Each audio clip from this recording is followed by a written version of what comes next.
First, there's the puzzling aspect of the divergence, but then also Nvidia just keeps going higher and higher and higher on these new unveils. Yeah, I mean, every time Jensen Huang gets in front of a large audience, the stock goes up $100 billion at least. I mean, like, that's just a fact. And so, that sort of behavior to me has got antennas up a little bit. But, have a ball, people keep buying it every step of the way because you're getting rich doing it. I'll just say this. I mean, if you're not paying attention to what's going on, in the enterprise software space, and we had some big examples over the last couple of weeks between ServiceNow, Workday, Salesforce. These were some really big moves. And then you could extrapolate it out. This super micro went into the S&P 500 on March 18th. It's down literally like 30% since then. It's down 40% from its all-time highs. Dell, this was a darling, supposedly, making the servers and going to the data centers. Well, the guidance they gave wasn't good enough, and the stock was down 20% like that. So some of the stuff that's adjacent to this AI trade is kind of coming undone a little bit, other than Nvidia. Right. And so to me,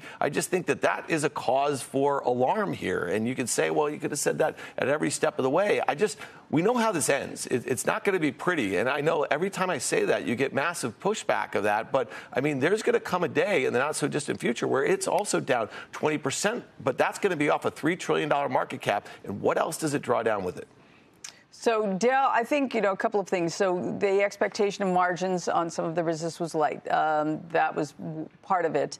I think also just the enormous run-up that it had going into that, right? On the heels of the Nvidia release, the stock was up, I don't know, maybe $20, give or take. So I actually like Dell. I would like to buy more. This is a sort of 3-day rule. Want to give it a little bit more time. I think that the valuation for a hardware company is definitely not what it was a few months ago, but I think we're still in the early phases here, and I think that we're going to see, we talked about it before, the AI part of their business, the enterprise, which, okay, I understand that might be weaker, and the PC part of their business, and all the things that go along with the new PC, right? We have Microsoft ending and a new Microsoft Windows coming up this year. That's always been a good harbinger of a new cycle for PCs, which I think it will be this time.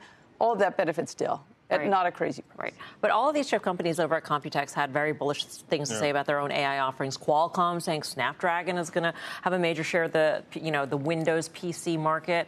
Intel is going to speak tonight at 11 o'clock. AMD unveiled something.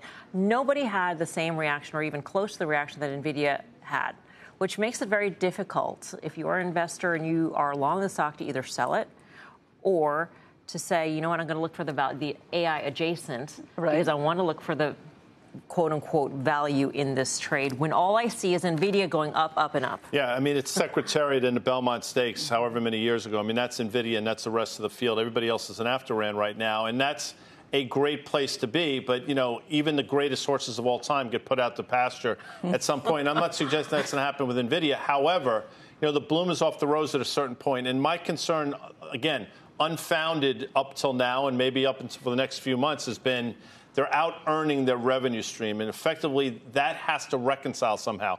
On a price to earnings, Nvidia is fair, if not cheap. On a price to sales, not so much. And when that starts to turn is when things get a little dicey. Clearly wasn't this quarter. But I'll say again, when you see a Dell, to Dan's point, move 23% over the course of a couple hours, that's concerning. Karen's right to identify you're looking to buy more. By the way, the March prior all-time high was about 122.5 or so. It sold off into April. That's the level. Past resistance becomes support. Yeah, and I think some of the trouble that's happening with these AI-adjacent companies is these companies are buying like $50 billion worth of Nvidia chips. You've only seen like $3 billion worth of revenue from all these companies right now. So at what point in time are you actually going to see that? Because the valuations are getting to a point where investors are really going to realize, okay, this is going to be years out in the future. Like, customers want to see it on these devices. They want these companies to have artificial intelligence. But right now, it's nothing more than just an expense to them. So when we see that, I think, is the big question. And that's like the next thing that really needs to happen. Yeah.